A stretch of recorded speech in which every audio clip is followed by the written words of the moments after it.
Hi everybody and welcome to Forex.com's top 3 trade ideas for the week beginning the 24th of June for Forex Space with myself, Kathleen Brooks, Research Director here at Forex.com. So we've just come off the back of an extremely volatile week. It's all about the dollar, it's all about treasury yields, which broke the 10-year yield, break above that crucial 2.5% last week, and that is now playing havoc in the FX markets.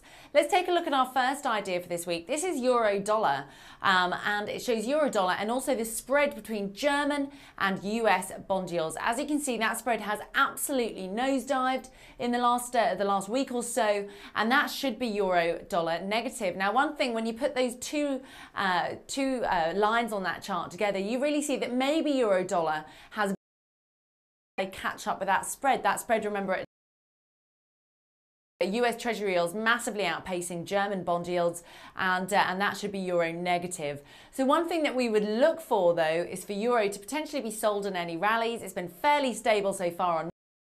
But there's a massive support zone at 130.80. If we get below there, that is a very bearish development that opens the way to 130, psychologically important level, and also 129.60. That was the lows from early May. So we are looking to sell that on any rallies, potentially above the 131 level.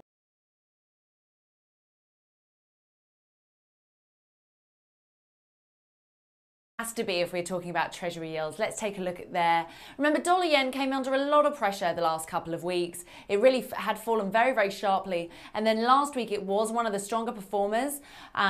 We saw the dollar outpace gains in the yen and a real nice bottom put in place below that kind of 94 level. Right now, though, we are testing the base of that daily Ichimoku cloud.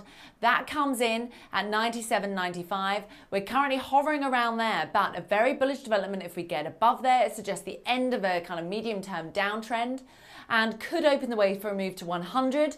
Remember, 125 is a key resistance level. It's also the top of the daily Ichimoku cloud, and that is something that we'll be looking at very closely. And if we continue to see treasury yields move higher, they're currently just below that 2.6% mark, then that would support a move back towards that 100 level in the next kind of few days, week or so in dollar yen. So again, a buy on any dips with dollar yen. And then the last thing that we're going to look at is Aussie. The Aussie has been really one of the most disliked currencies.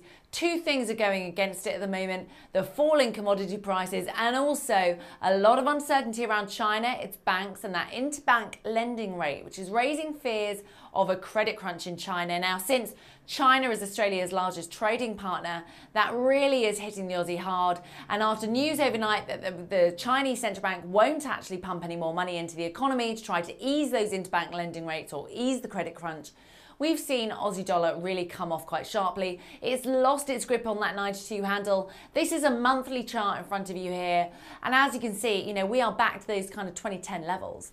This is a very, very sharp move lower, and we think 90 is on the cards. Now, if we were to get below 90, a more medium term low could be 86, which is the 200-month moving average, around about that 86 level. So there could be further bad news in store for the Aussie. Do watch out what's going on with China, but right now it feels like momentum is on the downside, and really any bounces have been very, very shallow. So we're looking for a steeper fall, and we do think that 90 level, psychologically is important too, is going to act as a target for a lot of people.